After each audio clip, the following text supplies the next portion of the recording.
Okay, how are you doing today? I am well, Sean. How are you today? Good. What's your name? My name is James P. Stark. A lot of people know me by JP, or my family knows me by PJ. Yeah, middle name Patrick or Padrack. All right, PJ. Where are you from?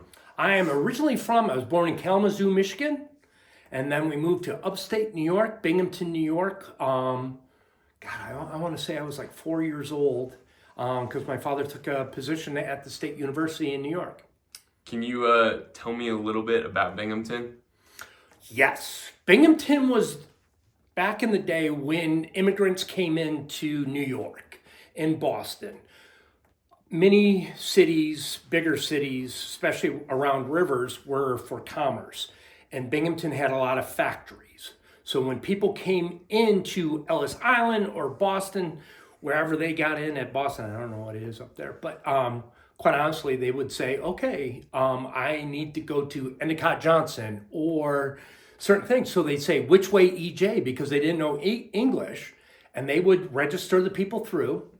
And then they send them Binghamton, New York. And so at one time, Binghamton, New York held everything from early 1900, late 1800, 1900 manufacturing to the golden age of IBM, Singer Link as they all developed until basically in the late 80s and 90s when the jobs started going overseas. So Binghamton, a little bit in decline. The schools are really helping it out. It's now much like a college liberal city, but still has some pain points here and there due to poverty.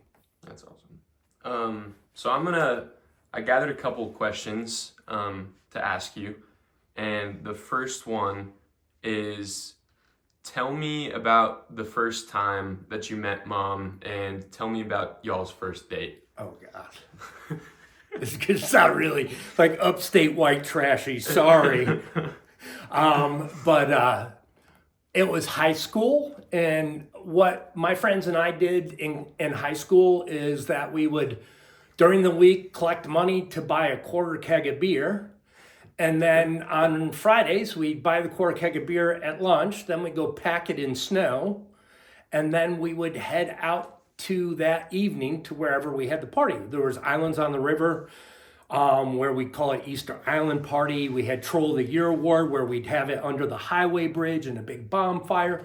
So we tend to have these themes throughout the year. And this one very cold winter night, your mom showed up with her brother to one of our parties, and I was just completely spellbound. And we got to talk, and from there, back and forth, and getting together, and just being best friends for a long time.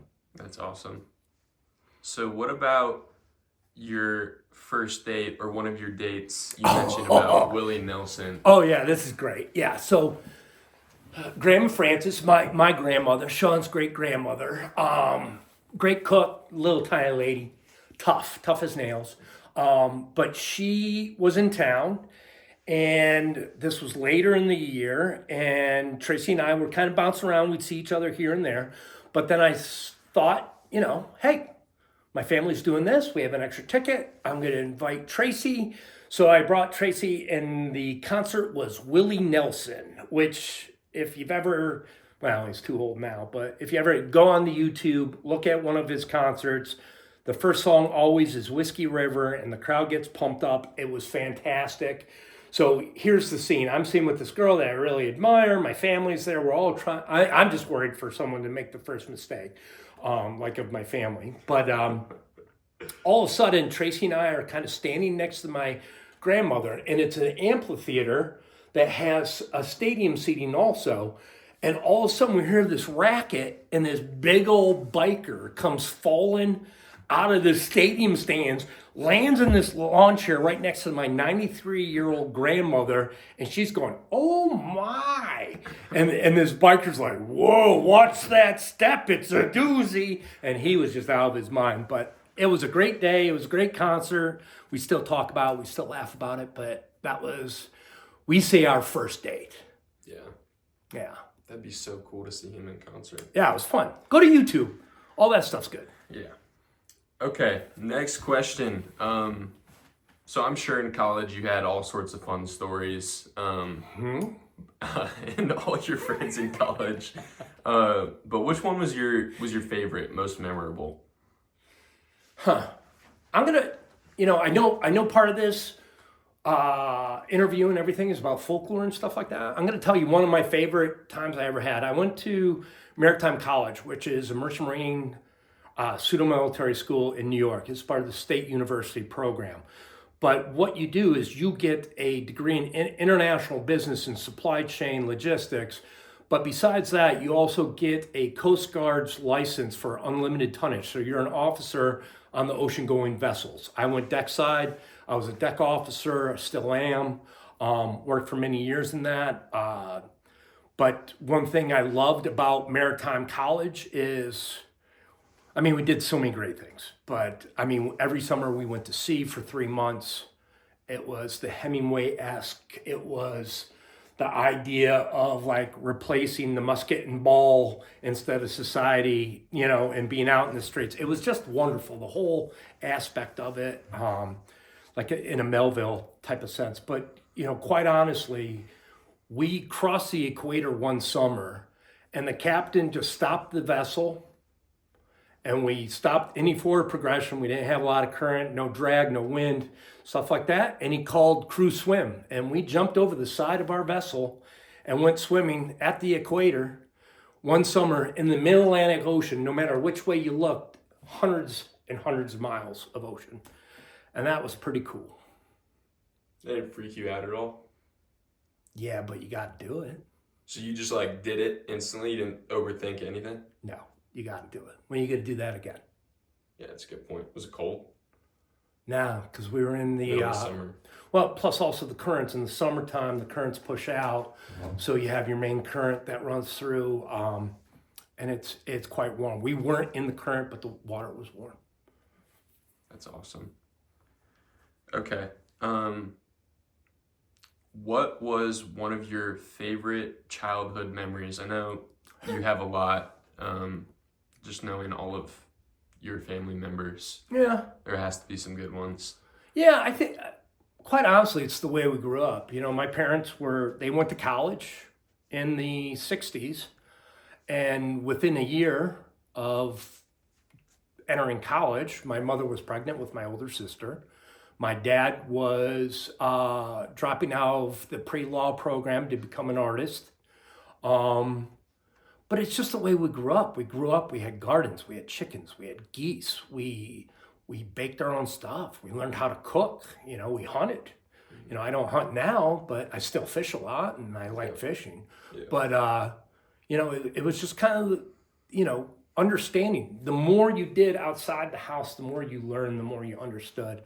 And there's a wonderful memories of playing in the chicken coop with fresh hay that we got, and all our friends were over because it was a birthday party for either myself or my younger sister Erin or my older sister Shannon, and we would just play King of the Mountain and all this stuff, and then have, cake and ice cream that were homemade with the tomorrows, and we'd sleep outside until we got cold or wet and come inside and stuff like that. It was just the ideal upbringing in the Adirondacks in upstate New York. Yeah, it's a lot of fun. I don't think we have stuff like that anymore. Yes, you did. No. Oh, my Lord. Like, just around Sean's in this area. pampered. Sean's pampered. Okay. You said something about Grandpa dropping out of school to pursue art. Yeah. Do you have any stories about that? Well, I can tell you, I know, I'll tell you a little bit about the story. We were in Kalamazoo, Michigan. They went to Western. Shannon was born. They were living in an attic apartment. My dad was working not only at the Checker Cab company, but he was also working for some sort of kind of like boys club, but it was a home for kind of wayward kids in Kalamazoo. And I forget the name of it. What was that called? But it's still a program that's still out there. And he'd do that at night and then work at the Checker Cab company in the morning. And then my mom would raise my sister. So it was many years. My dad did finish his degree and took a job in upstate New York, and my mom didn't. She raised us until we were, I think I was 10, 11, and then she went back to school and ended up getting her master's and PhD.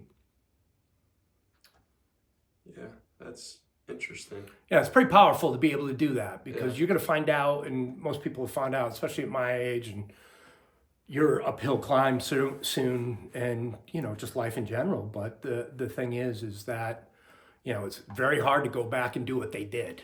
They definitely took a hard path. Yeah. So I recommend getting your degree, getting that job, getting a little bit of foundation, or you don't even need a degree. Just find a good trade, find a good income, but you got to have a foundation first for a family because you don't need the extras to get in there and whittle away at the bonds that connect you.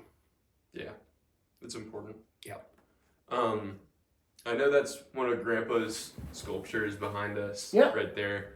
Do you have like did you ever work on one of his pieces with him, or did you ever just help him in any sort of way? Yeah, absolutely. Actually, even when I was in high school, I used to work the bronze. This is bronze. The media they uses for that is bronze, and it's done with starting with wax, then making a mold, then burning the wax out, then filling basically the void areas, which is that, back with melted bronze. So it's called a foundry. So by the time I was a senior in high school, I knew more than most foundry workers. So I would work with my dad on the foundries and help the college kids and the graduate students that were doing their Masters of Arts or Doctorate of Arts and stuff like that, and help them pour the bronze. And then sometimes, some of these, you'd have adults from the community that would take classes. And it wasn't so much for the grade, they just wanted to make artwork, right? Yeah. So these people would hire me after the fact to kind of clean up the artwork so they didn't have to do the hard work. So I would grind and chisel and all that stuff and get the bronze down to a manageable state where they could grind and sand and tinker, and that's what I would do. But yeah, we would molted bronze for a couple days. It'd wear you out, but the parties afterwards were always fantastic. The look on the people's faces, because basically when you pour that, once you have the wax and you put it in there, you don't see it again, Sean. You don't until weeks later, and then you pour the bronze in there and you're trying to remember what it looked like, and then how it comes out. And sometimes they don't come out, sometimes they come out perfectly. Yeah. But to see the look on these people's faces after creating something is fun. Yeah, that's pretty. I didn't even need anything in it. I've done a couple pieces here and there, but I'm not I can draw a little bit and stuff like that, but I'm not your artistic one. Yeah, I remember being in ceramics and after you finish something, I don't think there's any better feeling than creating something yourself and being I did that. And it can be as simple as cooking a dinner for your friends. Yeah. I mean, that's what I love, sitting in the kitchen, right? Mm-hmm. And having a drink, talking to people. I mean, we have every other room laid out so we can sit down, but we always end up in the kitchen. Yeah. Eating and talking and standing and doing our thing. So it's the idea of creating and giving. It's the gift giving. Yeah. I love it. Yeah. It's important. Sure. Okay. When you were growing up, I think it's a natural thing for everyone to experience some sort of rejection, but I think it's important to sort of deal with it in the right way. Because there's many ways you can deal with rejection, but I definitely think some are better than the others. So did you ever have an experience where you faced rejection but ended up persevering, getting past it? Yeah, I mean, I have, thankfully not a ton of times, but there's been some times in my life where you feel like you're up against the wall. But let me tell you, everybody listening and looking, you feel like your back's against the wall, but there's plenty of space behind you, usually. So let time help, settle down, use common sense, work through it, because nothing's that bad. So basically, there's times I didn't make a team and had to try a different sport and actually found out I like the sport more. I actually went from baseball, which I love to this day. I mean, I devour baseball, but I didn't make the JV team one year. Coach and I didn't really see. My dad taught my summer team. They didn't see eye to eye. I don't know if it was that. I wasn't the best curveball hitter. Anything off speed I couldn't hit.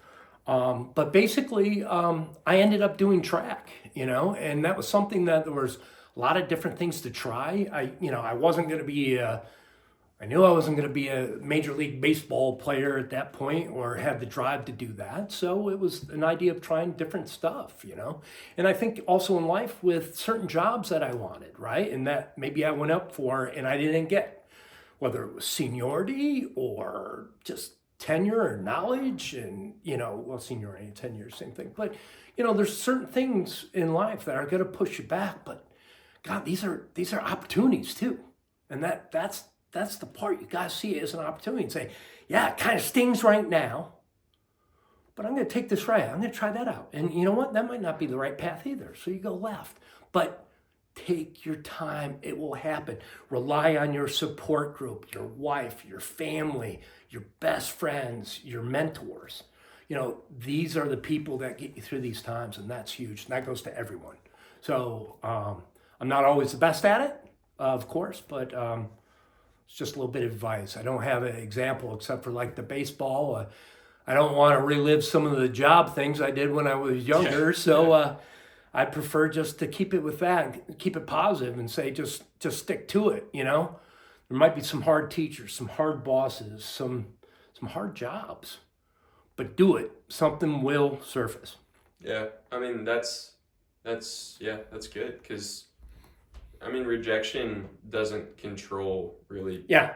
Don't let it define you. The part of rejection that defines you is what you choose to do after, not the rejection itself. That's the way it should be, yeah. I do believe. Yeah. And again, I'm not always best with it. Sometimes I need some time to be completely freaking pissed off. Yeah. And I need some time to go to the gym and run until I can't breathe. Yeah. And that's all part of it. Yeah, it is. So it's just the process. Find the cocktail that works for you to get through it, and I guarantee you're going to be a better person. Yeah. Okay.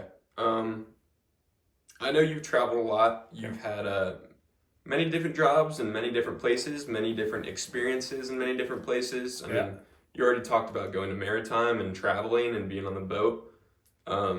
So with that information and you traveling a lot, what's one of your best travel stories?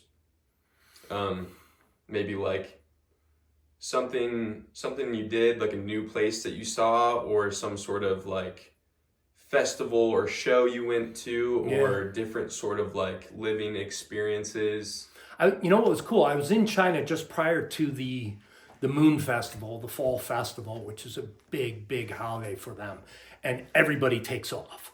So everybody was in like this incredible mood. Mm-hmm. Even when I went to Singapore, it's an Asian thing, right? So I was in Singapore after that, and it was crazy. Yeah. Just people just getting ready for that. I think one of the things I got to, whether it was Europe or going to Asia, still some areas that I want to see. I haven't been to Africa. Cool. I haven't been to New Zealand.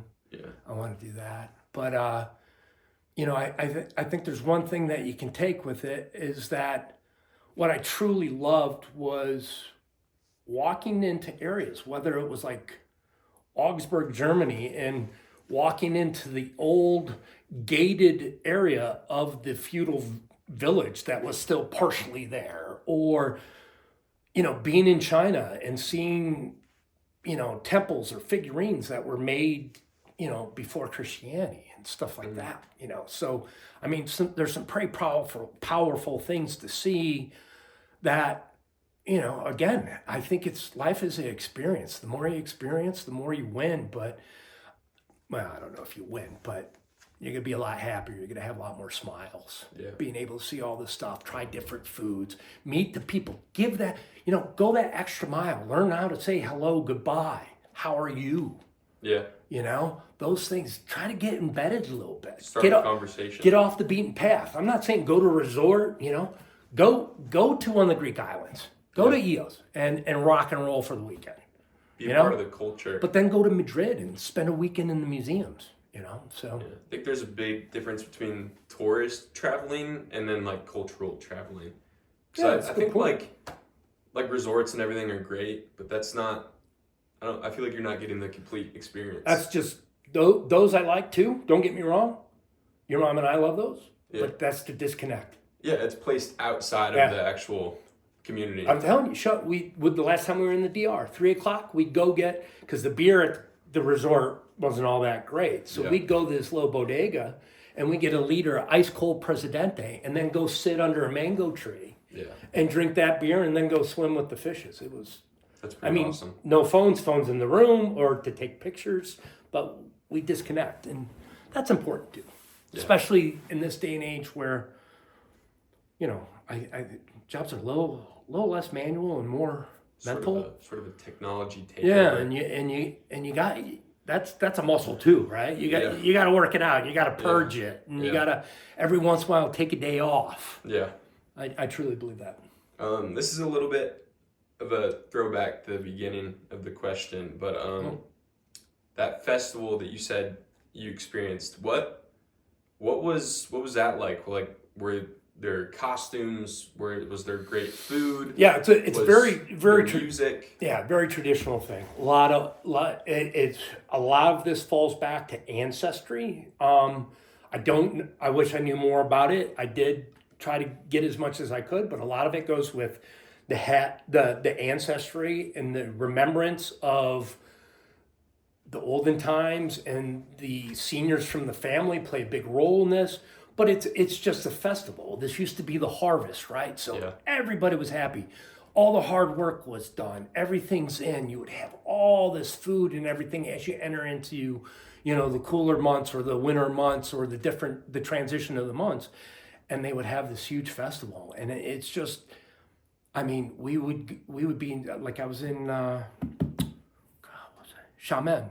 And we came out of, we went to this kind of club, restaurant, dance place, but we came out, and I was telling you this the other day, and there was just this huge population of Chinese people in this huge square, in this city square that we came out to, all doing this synchronized kind of exercise, dancing, happy. Awesome. Yeah, people were just out, and the thing is, I remember the first time I went to China, all you think is like, rustic farm people and then wealthy people on the coast, but there's a blend there, and it's something, again, it's a good example or a good opportunity for people to see what things are truly like. That's cool. That's really cool. That'd be an awesome thing to experience. Yeah, it's the Moon Festival, and they have these moon cakes. They're beautiful and they look delicious. Don't taste too good.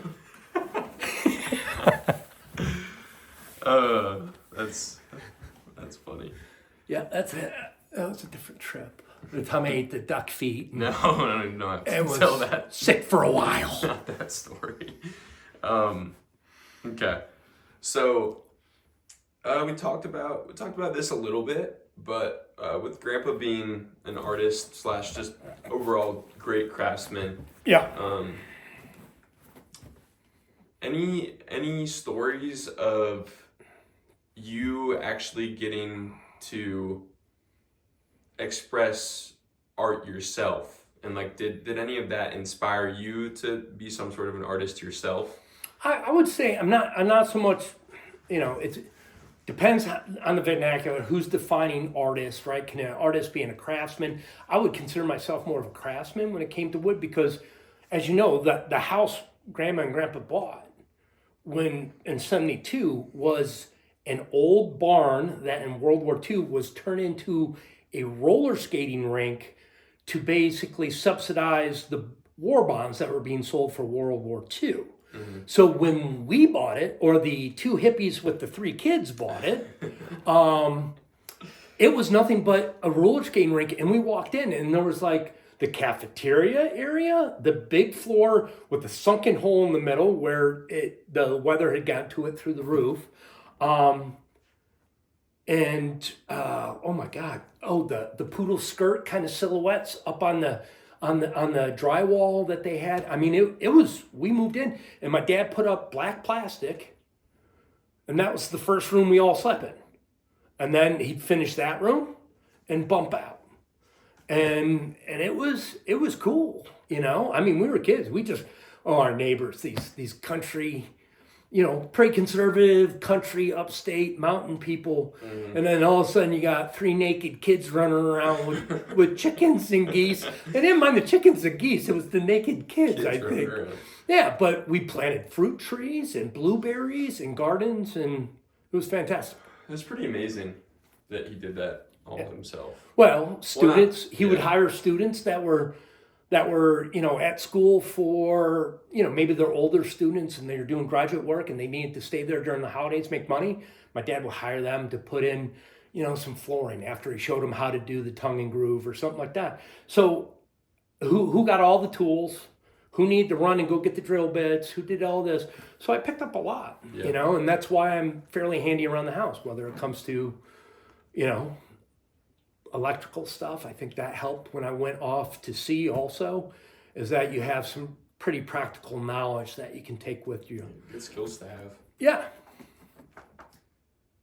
Yeah, that house is awesome. I think it's one of the coolest houses I've ever seen in my life. Yeah.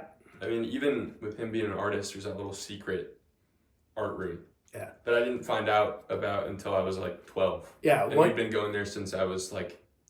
At one time, we turned that into like a studio, like a writing room or a reading room, a quiet room, and you'd sneak up there, and those little windows that you can kind of see into. Well, yeah, that's because I was always like, okay, those windows don't lead to outside. No, it's a blank area. Where do they lead to? And then I found out that the windows, that's the attic, which is crazy. No, it's just a blank area. It's not even... Yeah. It was just a place to basically purge. Well, I just remember getting up there. We were looking for something in the attic, 8 and 9. There was a huge latch door in the attic, and we were like, oh, that's pretty terrifying. And then we went in, and it was a bunch of art stuff. We used to lock you in there, Sean. That explains a lot. Well, we've talked a lot about Grandpa, but I mean, Grandma's He's a good man. He is a great man. Grandma's done a lot of things as well. Grandma has a lot of great qualities, a lot of great traits. I think one of her best is how good her food is. Oh my God. So with Grandma being such a good cook, what's one of your favorite stories of you and all your family maybe helping in the kitchen? I'm gonna get a little selfish on this one. Okay. But since it's the holidays, I'm always gonna fall back on that. All right, so I'm a New Year's baby. My older sister's a New Year's baby. And so we didn't always have all that money to go right from Christmas, the 25th, to birthdays for two people on the 1st. That's a lot of presents. Yeah. Or, it can be expensive. So usually our birthdays went by with something really useful that we could use, like whether it was like I wanted a new fishing rod or a shotgun or a bike. It was something that you'd use throughout the year. Yeah. But also, these were some of the greatest cooking lessons. My mom and her best friend, Elizabeth DeMauro, Lear, and my godmother, but they were students of the cooking, the high-end cuisine, cooking magazines. And I'm not talking the little plates where everything's this big. I'm talking heartwarming, big old festive meals, but done with standing rib roast, with Yorkshire pudding, with fresh clams that were shucked and brought in from Long Island Sound, to the sweetbreads, to going to the European market and buying the kishka, the blood sausage, or the fresh garlic, or the smoked kielbasa, and having my mom's turbo nuclear, the eggnog, which she makes, I think, with sterno. It's so strong you can't eat it. It can run a car. But I kind of got off track there, Sean. But yeah, part of the holidays was waking up, right? And it was fun to open the presents and stuff like that. I always felt guilty because I never had a lot of money, right? When you're young, so you'd have to make presents and stuff like that, and you try to do a good job. But you always look for the bigger stuff. But after we got done with the presents, it was time to start cooking. And I loved it. So I would instantly be in the kitchen with my mom while she's starting, to do it. And we would have a goose. Sometimes we'd have a duck, a turkey, standing rib. We would do all this stuff. But every chestnuts, fresh chestnuts, and different type of like the fall vegetables that we had to go to like international markets to get and stuff like that. I think that was the fun. Like I would sit there and shuck clams, then I'd get into the shrimp. And then where I wanted to go with this was on my birthday, since it was kind of awesome, but my mom, because I love bouillabaisse, which is basically a fish stew, right? A tomato-based fish stew with a broth. And it has swordfish, clams, squid, shrimp, mussels, anything you want, lobster, chunked in it with vegetables and stuff like that. So that would be, I would help her make that, but that would also be my birthday dinner, right? Yeah. And then Shan would get to choose the cake or something like that, but we would always do that. So food's always important to us. And it goes back to what we were talking about before, Sean, and I wish this for you and everyone else listening, is that some of the best jokes you'll ever hear, some of the best stories you're ever going to hear are going to be right in your kitchen while you're preparing a meal for some of your best friends and family, and you're just loving it. So, I think food's an important part of your life. Not only do you need it to survive, but life's short. Might as well make it good food. Yeah. I know that's always been very important to our family. Life's too short. Eat and drink well. Like every holiday in the kitchen. Every time we travel somewhere to see family, we're in the kitchen. I know. Even, like Grandma Sheila, your mom's mom. That woman can bake better than any baker. And I mean, oh yeah, globally. Yeah. I mean, this woman made her own glazed donuts. And my parents used to hide them from each other.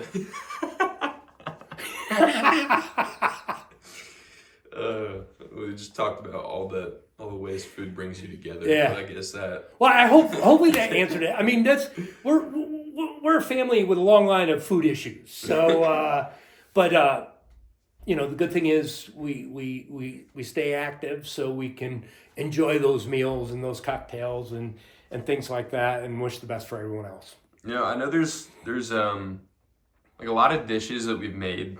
Some I've heard of, some I didn't before, like our family introducing us to those dishes. Mm-hmm. But one that I have never heard of from any other family or any restaurant or even any documentary piece of history, never, is the halupki that we do. Oh, stuffed cabbage. So do you... Called guamki, halupki, or stuffed cabbage. Do you have any... I remember the process of you making it, but it's a long process, Mm-hmm. Not an easy one. So do you have any funny or good stories that go along with that? Because I know that dish is super important to our family. Yeah, no, it's a very important meal. It's been at everybody's the day after a wedding, whether it was my wedding with my wife Tracy or Shannon's wedding with Michael, Aaron's wedding. Halupki was always there. My grandmother made it. Her 4 sisters made it. And their mother and sisters made it before them. This is a very Eastern European, German, Polish, Eastern European dish. And yeah, I think it resonates our family very much so, because it's at every big family function, formal, wedding, celebration, funerals. And it's funny because each generation, everybody battles to be the Guamki king or queen, right? And Uncle Frank's wife, Aunt Jo, who passed not a couple of years ago, but I used to make her, she would snort, because you got to understand, Francis, Stella, Nella, and Frankie and Joe, all these guys, they live near each other, they talk about it, they make the Guamki, and then the next generation came in. So they would try them, and they'd sit there and say there, and how do you do this, and what do you do with that, and stuff like that. But then one year, when the ladies were sitting around, and my mom was there, and my Uncle Frank, and they were asking, and we were talking about the halupki I had made, and I listen, ladies, it's fine. You can just tell my mother now that they're better than hers. And my Aunt Jo laughed so hard, I thought she was going to wet her pants, because that's how important these stuffed cabbages are to our family. And that was like calling somebody a bad name, right? So, but it was a great memory because that was the one time where I remember Grandma Frances and all her daughters, all her sisters and her brother sitting around our table and making them laugh. And again, having halupki and rye bread with butter and, Good. so good. So good. Yeah. From what I've heard, no diss to you because your halupki's great, but from what I've heard from Grandma is that Grandma Frances was sort of the reigning queen of halupki. You could see through. She would get her cabbage translucent, so you could see the meat and the stuffing inside of it. I've tried freezing the cabbage before because that breaks down the cabbage, and then you pull it out, let it thaw so it's nice and wilted, and then you roll the meat in it. I've boiled it for half hour at a high boil. I've steamed it. I've done all this stuff. She chose certain leaves, which she never told me which leaves, which I'm trying to figure out. They're somewhere in the medium size range, which means she probably had to use 3 cabbages. I tried to use like 1, maybe 2 cabbages at max, but yeah, they were tier 1. Yeah, to this day. That's awesome. So I know that everyone's family's got some quirks and some No. some habits. I'm sure there has to be some sort of story or time where there was some sort of outlandish belief that one of your family members they still do it to me now. Growing up, or even you, like something you believed in that. Oh, no. I believed in it. They just reinforced it. So we lived in the base of the Adirondacks, end of the Catskills. So the Catskills come down like that. There's a river valley. The Susquehanna, the Shenango come together, and then that runs as the Susquehanna all the way down into the Chesapeake Bay. That's actually Otsiko's Lake up in Cooperstown, which is near kind of where I grew up, is the headwater or the head lake. And the springs that feed that lake are actually the start of the Susquehanna and the Chesapeake Bay. So it's a huge, important body of water. The Erie Canal was on it, the Iroquois and the Mohawks, and that's where I'm going to go with this because I grew up scared to death in the middle of the woods on top of a mountain where there are no street lights for about 5 miles, scared of Bigfoot. And my parents were always the best. They would say, "Oh, you want to go to Marty's house? You want to go to Johnny's house? Oh, you can walk." It was fun as long as the sun was up. So, but then when I would leave, we'd watch a movie, hang out, do whatever. And, this was my younger years, like 18. No, no, but this got me for a while. So I was scared to death of Bigfoot. My sisters would buy Bigfoot stuff. They put the $6 Million Man versus Bigfoot on the TV when they could. Anything they could find, they would scare me with. And, the funny thing is also in our house where we grew up, like it was this huge building and my family would be like on this side of the house and I'd always have the one single room like over here. And you can never, I'd be like, hello?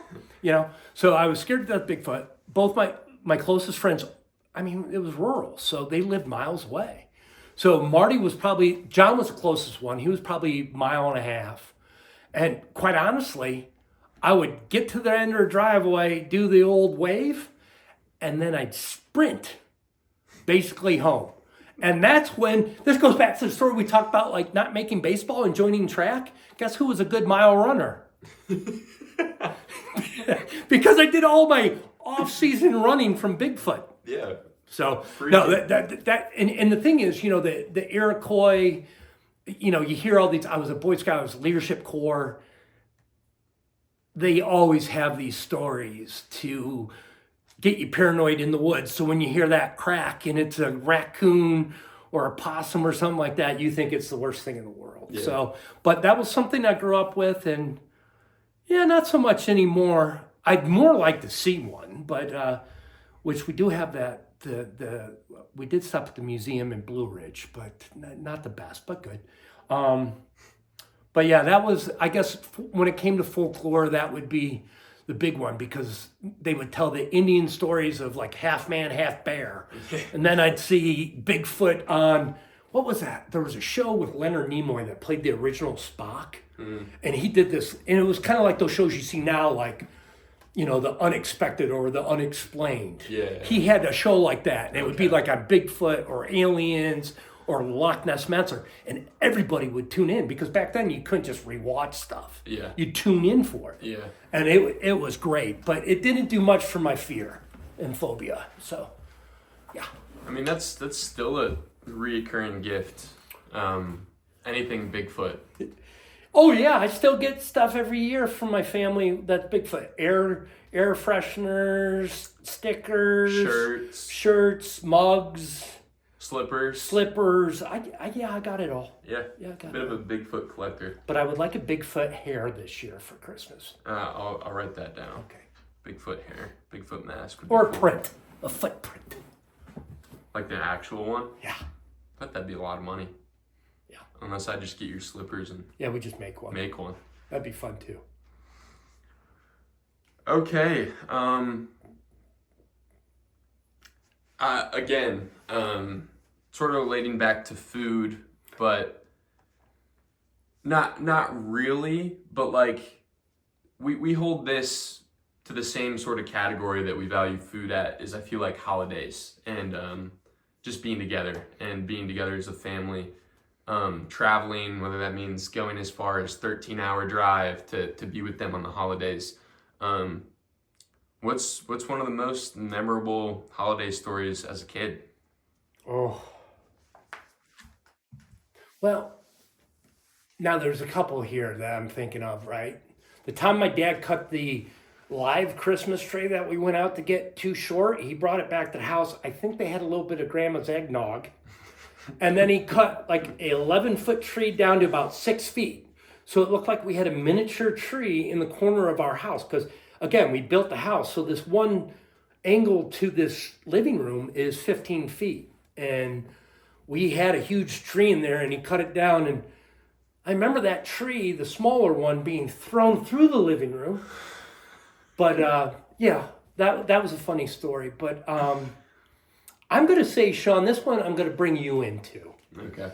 Because we were living in Baltimore, which was only a 4-hour trip up, what is that? Up 88 to 81 to up, what was that, 88 or 81? That runs up through the Virginias and stuff like that. I don't know. But it basically ran from basically Atlanta up into upstate New York, and we'd go there. But we had, at this point, a Weimaraner. And we were heading home for the holidays, and our Weimaraner was really a tough dog. To this day, we still ask people when we see them with Weimaraner how their dog is. Is it a good dog? That kind of stuff. This dog was very difficult, very anxious, had a lot of nervousness problems and issues and separation anxiety. But we were on our way driving to upstate New York. We were a matter of, I'm going to say 30 minutes from the house to celebrate, to get home for the Christmas, New Year holiday. And all of a sudden, Sean goes, "What's that smell? What's that smell?" Well, our nervous Weimaraner decided to start having, pardon me, power diarrhea all over the inside of our Toyota Sienna minivan. So my wife instantly jumps up with a Wendy's bag to try to capture the spraying dog as I like screech the tires on an interstate to get to the side of the road. And it's freezing outside. It's cold. It's freezing. And the inside of our, car smells like a kennel, like a horrible kennel. You're freaking out. Aiden, Mr. like, oh my God, what's going on?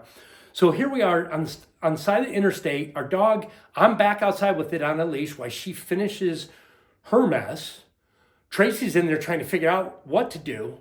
We finally get everything done. We get back in the car. And again, holidays, family is what we live for. We are a family-oriented family. So we're busting through, we're going through. So we get on the phone, Grandma, hey, we need to find someone that can clean the inside of our car. We need to do this, we need to do that. But then, we had to drive the rest of the way on the interstate with the windows down when it was like 23 degrees. And the dog like hanging her head out the window and enjoying it. And we're freezing. You're got your fingers plugged in your nose like this.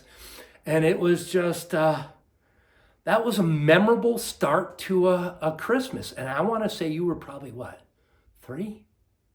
Yeah. I bet you were 3 years old that year. Young. Yeah, you were 3 or 4. No, 4 you were here, right? No, we moved here when I was 3. 3. Yeah. So it had to be the winter before we moved here. Yeah, because I don't even remember that. Yeah, it was. I have no memory.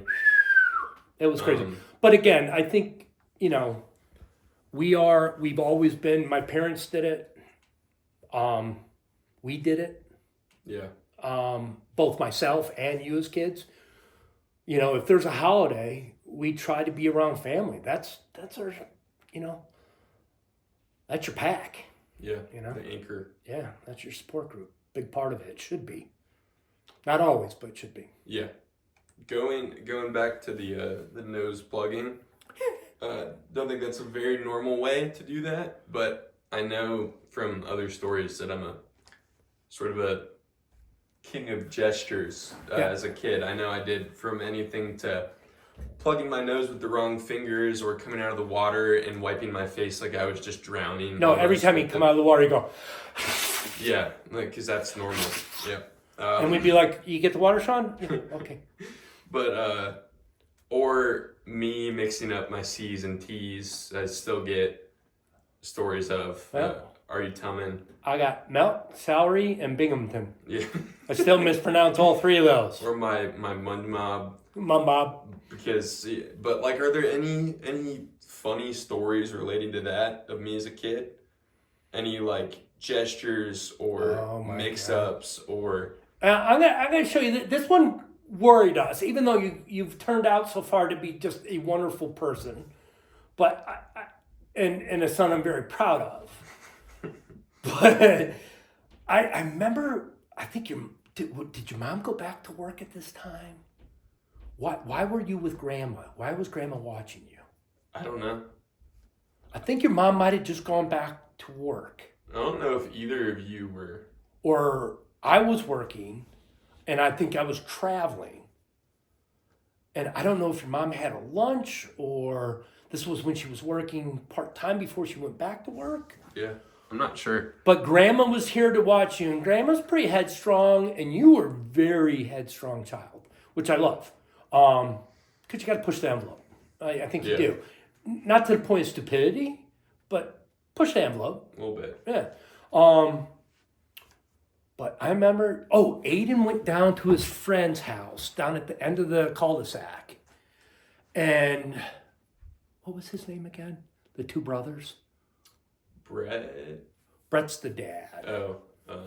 Athen. Athen and Roman. And those kids were tightly strong. But Aiden was going down there to hang with Athen, and you wanted to go because you were like, I don't care that I'm littler. I don't care. I can run with these guys, blah, blah, blah. They're on bikes. They're doing everything. And Grandma said, Sean Stark, I think she might have said Sean Patrick, you get right back here. And you walk down the driveway, turn back around. And Sean, you get back here. And then you walked a little bit down the side of our lawn where the where the runoff is, and you stood there because it was probably another 10 yards, and you turned back to look at Grandma, and she goes, you do not do that, and you went, and that was your finger. And we heard that story, and I'm like, I'm telling you, that woman had a wooden spoon with my name on it growing up. Yeah. And I was like, oh, God, what'd she get him with? You know, I'm thinking like maybe a spatula or something like that. No, you gave her, was it the pinky? What'd you give her? No, you gave her the fist. The fist. The fist. That was a good one. That's when we were like, okay, uh-oh. But so far, so good. I wonder what the difference of scolding would have been if I actually stuck the finger up. Oh, she probably would have contracted me for that one. Probably would have been a spanking. probably. You didn't. I don't even know if you got. Maybe once in a while you guys would get a swat on the butt for being slow or something like that, but you never got spankings. That one might have called. She would have had you. I don't know. Yeah, hide the wooden spoons when Grandma was in town. Yeah. Grandma's definitely a fan of the wooden spoons. Loves the wooden spoon. Lethal with it. Well, that's such a funny story. But, this time not relating to just sort of gestures or, what's just one of your favorite stories of me as a kid or relating me to the family? Just like it could be funny, it could be heartwarming, it could be just overall favorite of me growing up. I don't know. You have so many because you and Aiden are very different people, right? So we grew up with Aiden, and we had Aiden first, and then we had you come along. So it's like relearning someone, or getting to learn you. Mm-hmm. And you were much more outgoing, much more boisterous, very headstrong. Yeah. You push the envelope. Aiden's a rule follower. Mm-hmm. So that just made for a really good time. I'm going to say, when I knew you were my son, wow, there was plenty. But yeah. we went down to Savannah for what was that? In between Christmas, New Year one year. We went down and we rented a place down there for do you remember that with Grandma? No, you were still in diapers. Yeah. But this is when I know. It was cold. And I said, well, I want to drive out to Tybee Island and show the boys anyway. Because we were fairly still new. Yeah. I had an office down in Savannah, one here. So I was down in Savannah a lot. So I wanted to show you guys down there. And we got to Tybee Island and the wind's blowing sideways. You could feel the sand. It was cold, but it wasn't freezing cold. Mm.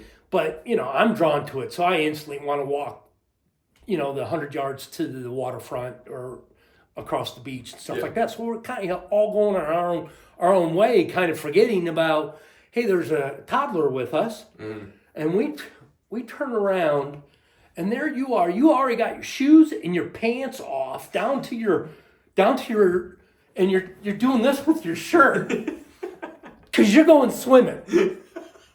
And I'm like, hell yeah. I'm like, the boy wants to go swimming. So we got as far as letting you get your feet in the water and stuff like that. But you've always been drawn to water. Same with Michigan, you just, you get in the water and I mean, that was also my fondness growing up. I always loved being on the rivers or on the lakes and then on the ocean. So I hope you find that in your life somewhere down the road to have that, always be the place. Don't be landlocked. Water is an important part, I think, of, understanding and, topography and also understanding its, the ecosystem and what needs to exist for the next 4 years. But and try to protect it, and stuff. I mean, all that stuff's important. It is very much so. Yeah. Well, those are all the questions that I've gathered, just out of curiosity. But I figured before we wrap up the interview, could do is there any one story that you want to tell, or two, or any stories that you think are good and that you think are quality stories, maybe that I haven't heard? Well, I'm not ready for this one, but let me think for a second. I mean, there's been a ton I don't know. I think just most recently, and I think I just want to explain this to you. It wasn't like I mean, it's been a bunch of instances, but to see your growth as an adult, and you've always been a kind heart and a big heart. Mm-hmm. We've known that. We were like, this is Sean's path, Yeah. you know, to help and to nurture and to mentor and to, you know, I see it in some way. I see it, you know, help, save, health, something, Yeah. right? And it just your compassion, your heart that you have shown, and your thought, like you've taken a huge, which you're supposed to do, but it doesn't happen to everybody. It didn't happen to me right away, you know.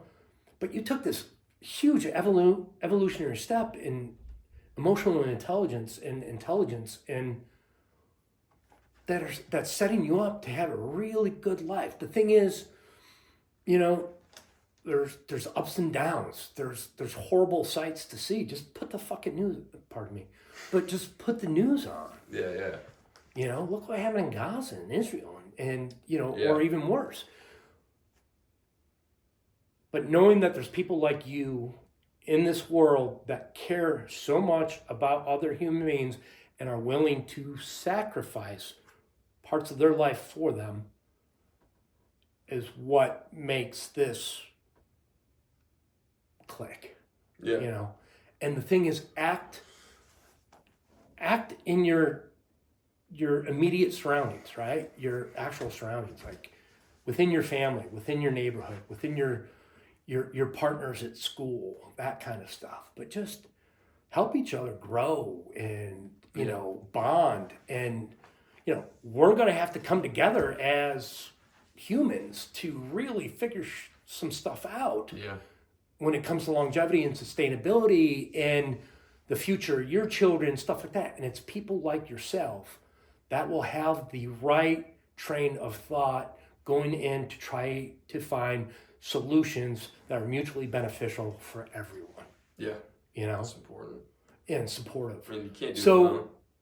I think that's where I want to go with this. I just want to take a moment to say that we've seen your growth, and it's just, it makes me so happy to see the person you're becoming and have become. I mean, I've been amazed since you were little. You know, you were always that, standing up for your man, your protector.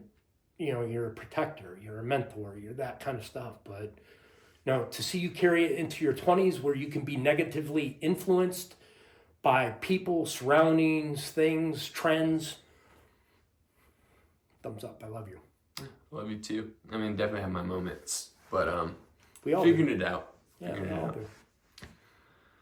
Well, I mean, I think that's it. I was gonna ask you had any closing out words, but I think that pretty much. No, that's it. That pretty much Everybody covers listening, it. and you know, hopefully I gave enough input for Sean to complete this exercise and you know, to do it correctly. But I think there's enough information where I think you know, he can share stories and details about his family while also, you know, setting forth some ideas and direction for, you know, Anyone listening? how life has to go. Yeah. You know, because we do have to coexist. Yeah. So, That's good. but thank you for this opportunity. Yeah. Thank you for your time. And I love you more than you'll ever know. I love you too. All right. Well, that is it.